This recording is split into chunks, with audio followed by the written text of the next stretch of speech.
In this video, I'm going to share my favorite Poshmark tips, my favorite do's and don'ts when it comes to Poshmark so that you can make even more money and sell even more items on Poshmark and grow your Poshmark business. Stay tuned. Won't nobody love you the way they should. Won't nobody check up on you, make sure you're good. Won't nobody check those body tremors for your neck.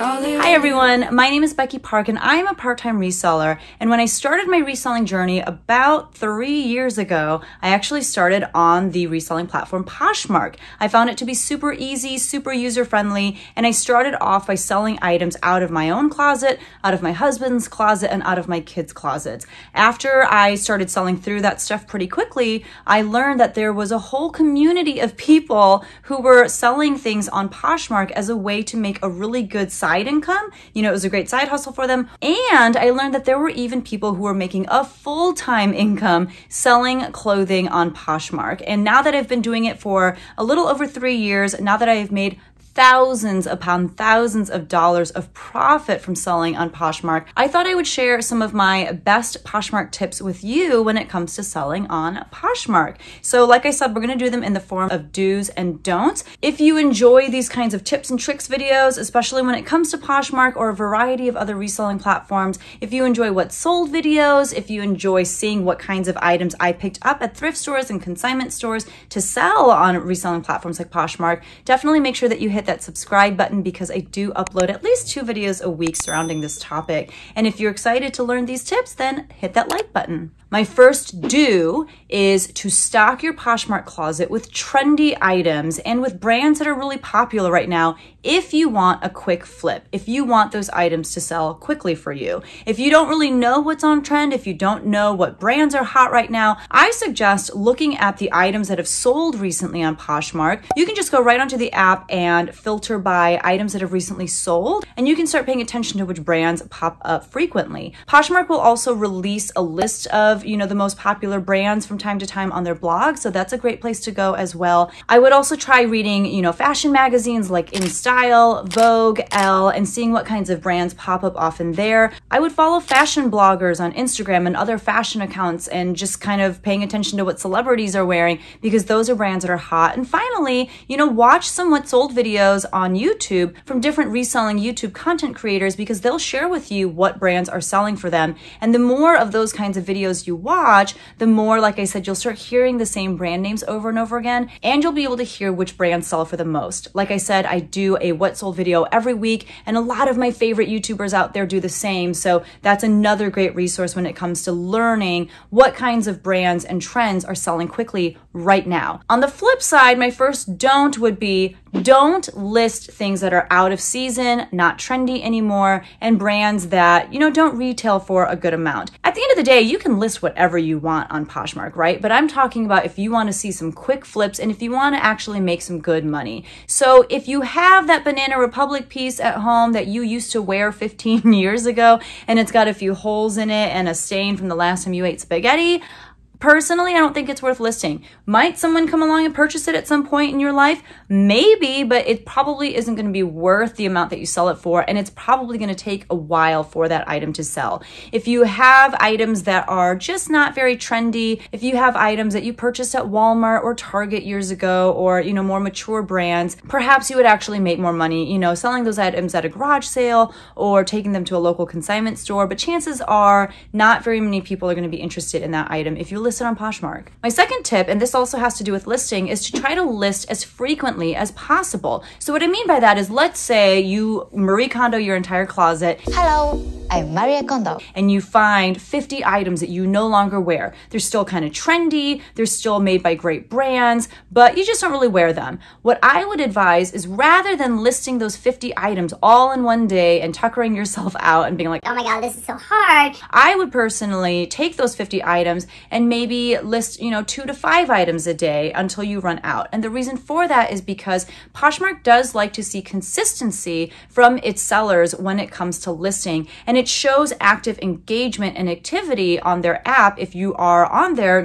every day for 10, 15 days, it shows that you are actively listing new items, and that helps trigger the Poshmark algorithm versus if you list all 50 items in one day and then don't really do anything else for the next month or two until you find more things that you want to list. So I would advise you to spread out your listings and do them as frequently and consistently as possible. So obviously my coinciding don't to that do would be, don't just list a bunch of things at once and then leave Poshmark alone and assume that, if you just give it 2 or 3 weeks, all those items will sell through. That's generally not how it works. It's not a list it and forget it type of platform, but you really do have to show daily engagement and activity. And one way to do that is to spread out your listings so that you are listing a few things every day versus a ton of things at one time. My next do is do research keywords when you are creating your listings. Utilize every single character that's available to you when it comes to your Poshmark listing title, and make sure that you're using keywords that people are actually typing into the Poshmark search bar. On the flip side, don't use really simple and kind of meaningless listing titles like cute dress or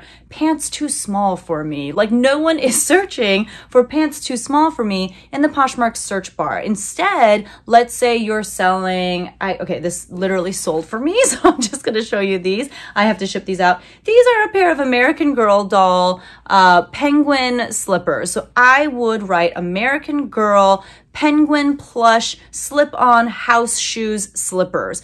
I may have too many characters there, but it definitely gives a really great idea of what I'm selling. And if anyone is searching American Girl, this will probably pop up. If anyone is searching slippers, this will probably pop up. If anyone is searching penguin plush, this will probably pop up as a result once they hit enter after typing that into the search bar. And so there are so many different ways that someone could come across this pair of penguin slippers by American Girl simply because of the fact that I have great keywords in my listing title. Other things that you can include in your listing title are like the color. So if I had room in the listing title, I would include the word black. You can include the size. So I would say size large. Those are all different things that you can include. And once you start thinking about, okay, what are different ways that someone would find this by typing different words into the Poshmark search bar, chances are you're going to have too long of a title, which is a great problem to have. You just take out things like the color and the size and whatnot. One of the reasons why this is so important is because if you have great SEO, search engine optimization,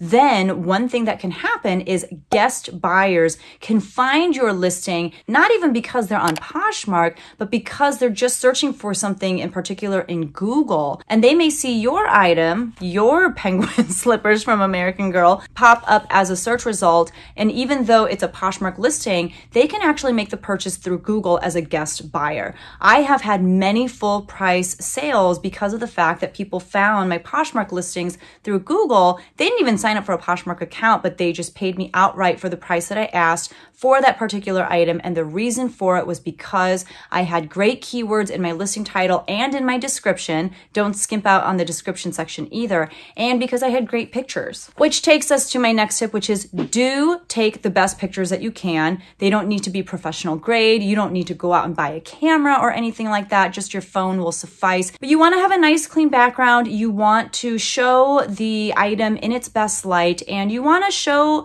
as many aspects of the piece as you can. So for example, for this pair of slippers, I'll show you what my cover photo looked like, and then you'll also see that there are pictures of, the front and the back and what the sole looks like and of the tags and of the size. By the time someone is done looking at all of your pictures and reading your description, they shouldn't have any more questions about your listing. It should tell a complete story of what it is that you're selling, and by creating that thorough of a listing and having pictures that clear, it will help your listing stand out amongst all other listings and give your buyer confidence in what it is that they're about to purchase. On the other hand, I don't want you to lose sleep over your pictures. I know for a lot of people, it's actually the pictures that get in the way of them getting a lot of listings done because they're like, my pictures aren't perfect. The lighting isn't perfect. There's stuff in my background. Some of these other Poshmark closets, the people are modeling their items and I'm not modeling mine. A lot of people let their expectations that are honestly way too high get in the way of their productivity. And so what I would say is Done is better than perfect. Just take your pictures. If you want to edit them a little, I do have a really great video on how I use the photo editing app Photo Room. And what that allows me to do is if there is anything in the background that I don't want there, like if you can see a part of my couch, it'll just get rid of all that stuff. If you want a crisp white background, it can create that for you. And I will link that video right here. But that's only one of like a bajillion other apps that exist to help make your photos look better than they are. And even if you just use your camera's editing tools for your photos, you can brighten the exposure. You can do a lot of different things to maybe make your pictures look a lot better than when you just took the picture. Pictures don't need to be perfect. They just need to do a good job of showing what is for sale. The next do that I have for you is you should inflate your prices just a little bit. There is a culture on Poshmark of hitting that offer button and, people offering you what they believe is a fair price for that item versus what you have it listed for. So for that reason, I like to leave a little bit of wiggle room in the way that I price so that if someone does send me an offer, I can either accept because it's reasonable. They're asking for maybe 10, 20% off of what I have it listed for. And it also leaves me room to participate in Poshmark's promotions like offers to likers and closet clear out. Those are a couple different promotions that they do where you can send offers to people who have liked your items, or you can drop the price of items on your listings to entice people to purchase those items because they come with discounted shipping. And in order to be able to drop your prices, you have to have your prices marked up just a little bit so that you're still going to make a profit once the transaction goes through. Now, my don't when it comes to pricing your listings is don't undersell your items. I know when I first started on Poshmark and I was selling my own clothing, I think because it was mine and because I knew how often I had worn them, I was like, no one's going to pay more than $10 for this. And I feel like I priced my stuff really low when I first started. I think there are some people who also do the exact opposite. And there's so much nostalgia wrapped into a particular dress or a pair of heels. Like perhaps, someone is looking to list a pair of heels that they wore on their wedding day. And they're like, well, this is worth $10,000. Like, how could I list it for anything less? But the truth of the matter is, no one else in the world cares that you wore this on your wedding. Your memories of that day don't mean anything to anyone else but you. And so when it comes to listing your items, you don't want to undersell yourself. You don't want to price them too low, but you also don't want to price them too high. I would recommend that you look at the comps, comparable sold listings, and see what kinds of prices people were able to get for the same item or for items that are similar to the one that you're listing. And once you figure out what that price is, just mark it up a little bit more, like by 10 to 20%. That way, when you do send offers to people or when you drop the price or when people send reasonable offers your way, they feel like they're getting a deal. And at the end of the day, when people are buying used especially, and when people are on platforms like Poshmark, they want to feel like they got a good deal. And that's one way that you can give them a good deal without, sacrificing the amount of profit that you're going to make on an item. My next do for you is do share your closet, but don't share it yourself. So one of the most annoying things about Poshmark is that in order for people to really see your listings, especially if they are a little bit older, maybe they've been listed for a month or two, you have to keep sharing your listings so that they appear at the top of the search results when someone is searching for something that has to do with your item. So for example, if someone is searching for American Girl slippers, if I listed mine 2 months ago and I don't share it since the time that I list the item, then every other listing that has anything to do with American Girl slippers are going to be shown before mine, and chances are someone is going to find something that they want before they stumble across my listing. So I would say most people who are serious Poshmark sellers share their listings every single day and sometimes even multiple times a day. I personally have around 840 active listings right now. And in order for me to share my Poshmark closet, share all the listings that I have for sale, the old fashioned way, it would take me probably close to an hour. And that is not something that I want to give up an hour of my day to do every single day. That's why I'm saying, although you do need to share your closet, don't do it yourself. There are a ton of other ways you can do this. I know Poshmark just came out with a bulk sharing tool where you can just share all of your items at once. There are a bunch of other like Chrome extensions or apps or different things that you can purchase to use to help you do this much faster. I know that there are a lot of Poshmark sellers who now just use bots to just share their items much quicker. I personally use a VA, a virtual assistant, and it's just someone who shares my closet for me. And I do pay them to do it, which is such a ridiculous thing to have to pay someone to do. but I would much rather do that than to spend more than an hour a day. If I want to share my closet more than once a day, I would rather pay someone than share myself. My next do for you is do turn on Poshmark notifications. I know that it's so annoying to get a bunch of bloop, blah, bloop, bloop, from your phone every time someone does something on Poshmark. But the reason why you don't want to turn off your Poshmark notifications is because you might miss some important notifications. My sister-in-law, for example, she sells on Poshmark very casually. Like, it's not something that, she invests a lot of time or energy into. She'll kind of go on like a listing rampage one day and then forget to check her app for like 2 or 3 months, and she'll realize, oh my gosh, like 3 things actually sold, but I never saw that they sold. And so Poshmark canceled the sale for me. So you don't want to put yourself in the situation where, because you've turned off all notifications from Poshmark, now you're just not even seeing when people are sending you offers or possibly even buying things from you. The happy medium, I would say, is you can actually go into Poshmark and select which notifications you would like to receive. I no longer receive notifications when, someone follows me. I only receive notifications if someone makes an offer on an item or, leaves a comment on an item, because typically that's a question that they're asking about the listing itself. So I have definitely pared down the amount of listings that I get from Poshmark because it can be overwhelming, but I would not turn them off completely. My next do is do be proactive about making sales happen. Like I mentioned earlier, do take part in the different promotions that Poshmark has, like closet clear out, offers to likers, those sort of things, because that is another way to trigger the algorithm in your favor by showing Poshmark that you're willing to kind of play their game the way that they have it set up for you.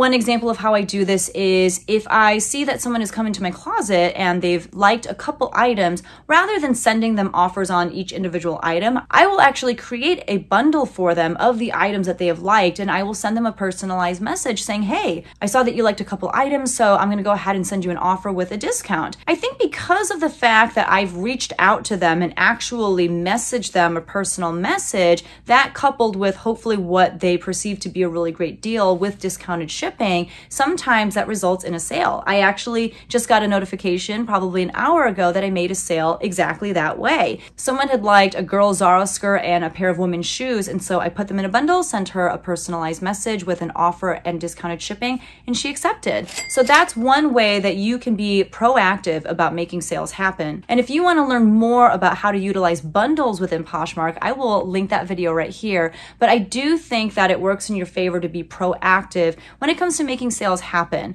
On the flip side, you don't want to be spammy. You don't want to randomly just go to people's accounts or, closets and beg them to come shop your closet. You don't want to go to someone's listing and say, hey, I'm selling the same thing for $10 less. You don't want to go to someone's closet and create a bundle for them and just start sending them random articles of clothing from your own closet that they didn't ask you for. These are all things that have actually happened to me. I'm not making this up, and I'm here to tell you that they are not good ways to make sales. Be proactive, but don't be spammy. My next tip is do ship your items out as quickly as humanly possible. This is another one of those things that the Poshmark algorithm just really likes, is when you are able to ship out quickly, because the quicker you ship out an item, the happier your customer is going to be. We live in the age of Amazon 2-day shipping, and we're just used to getting things quickly. Even though you have, I think it's like a 7-day window with Poshmark to ship items out, once you start getting past that 3 or 4 day window, Poshmark starts sending you like really annoying messages like, hey, are you planning on shipping this out? Please let us know, because they want to make sure that the buyer has a good experience and continues to use Poshmark. So my don't that goes along with this tip would be don't wait until the last possible minute to ship your items out. Yes, you have a pretty big window, but don't use all of it. Just try to get that item shipped out as quickly as possible. My next tip is do communicate with your buyers. For example, a couple weeks ago, I was on vacation, and because I knew that I would return before that, window closed for me to ship items out, what I did was, if someone did make a purchase while I was on vacation, I let them know, hey, just so you know, I am out of town for a few days, but I will be able to ship this item out on this date. And because I communicated with them ahead of time, they were all like, oh, that's totally fine. And that's better better than just shipping it out later than probably what they would like with no explanation at all. The same goes for, every once in a while, someone will buy something from me and I'll pull the item, and as I'm getting ready to ship it, I realize that there's a flaw that I didn't notice when I was photographing the item. Again, instead of just canceling the item outright and kind of ghosting the buyer, what I do is I reach out to the buyer and I let them know what the situation is. I'll let them know, hey, I'm so sorry, but I noticed that there's a hole in the sleeve of this shirt and that flaw was not disclosed in the listing. Here are a few options. I can obviously just cancel the transaction and you'll get a refund, or perhaps there's something else in my closet that you would like to swap it out with. Communication is key. Owning up to your mistakes and giving the buyer plenty of options to choose from as far as how you're going to make this right for them. All of that is really important and definitely better than the don't that accompanies this tip, which is don't leave your buyers in the dark. If you have to cancel a listing, perhaps you can't find it, perhaps there's a huge flaw, don't just cancel it and not tell them what happened. Reach out to them and say, I'm so sorry, I cannot locate this item, so I'm going to be canceling the transaction and you will receive a full refund. You just want to communicate the best that you can, and you never know, that person, even though you weren't able to follow through with that particular item, they might come back because it was still a pleasant experience working with you. My next tip is do show daily engagement on Poshmark. We talked about this earlier, when it comes to sharing your listings, when it comes to listing frequently and consistently, you do want to show daily activity on Poshmark because that's one way of showing Poshmark that you are active on the app and you are out here trying to make some sales. However, on the flip side, don't just waste time mindlessly scrolling through Poshmark. The honest to God truth is that that's what they want. They want you just scrolling through your feed. They want you just kind of going through people's closets and shopping. They want you on the app listing and sharing your closet because they know that all of that hopefully will lead to more sales. And the more sales are being made on Poshmark, the more money Poshmark makes too. So although that's what they want, you don't want to do that because that is time that can be better spent doing things that are actually going to make you money, like, listing new items. But don't waste your time just mindlessly scrolling through the app because that's not going to ultimately help you sell, whatever listings you have listed on the app in the first place. So if you find that you do waste a lot of time just like mindlessly scrolling through the app, perhaps you can set a timer for yourself. Just find a way to remind yourself, this is not a good use of my time. And finally, my last tip for you is do try out Poshmark. Again, it was my first reselling platform and I still love it to this day. That being said, maybe you'll try it out and you'll realize it just isn't for me. And if that's the case, then don't be afraid to try out other reselling platforms. While I do love Poshmark, it does take a lot of work. It is a better fit, I think, for people who are selling more trendier pieces and more like popular hot brands, things that you'll see on fashion blogs, things that you'll see in fashion magazines, the kind of clothes that celebrities are wearing. If the majority of what you're selling doesn't really fall in line with that, you might find that it's a little bit harder to make sales. I have sold what feels like every brand under the sun on Poshmark. I have sold the trendy brands that you see on, websites like Revolve and, all the Anthropology house brands and whatnot. I've sold all those. And I've also sold brands like Chico's and Talbot's and Izod and Eddie Bauer, the less sexy brands, if you will, the more mature brands. But that being said, I do find that the trendier pieces and the trendier brands sell much quicker and for more money on Poshmark than some of these other brands that I just mentioned. So if you're trying out Poshmark and either it just feels like too much work for you with all the sharing that you have to do, if it feels like your brands just are not gaining any traction, if you want to sell other items other than clothing, then there are so many other reselling platforms you can try out. You can try out reselling platforms like eBay, Mercari, Facebook Marketplace, Kitizen if you're selling a lot of kids' clothes. These are all other places that I have also experienced some success. And you can also list, the same item on a bunch of different platforms just to get as many eyes on it as possible. And for me, I use a cross-listing tool to help me do that much faster called List Perfectly. So these are all of my tips when it comes to Poshmark, all of my do's and don'ts. I do hope that you found it useful in terms of helping you make more sales and more money on Poshmark. If there's a tip that you feel like I left out, then please leave it down below. And if you enjoyed this video, if you learned anything, please hit that like button and I'll see you guys in the next one. Bye!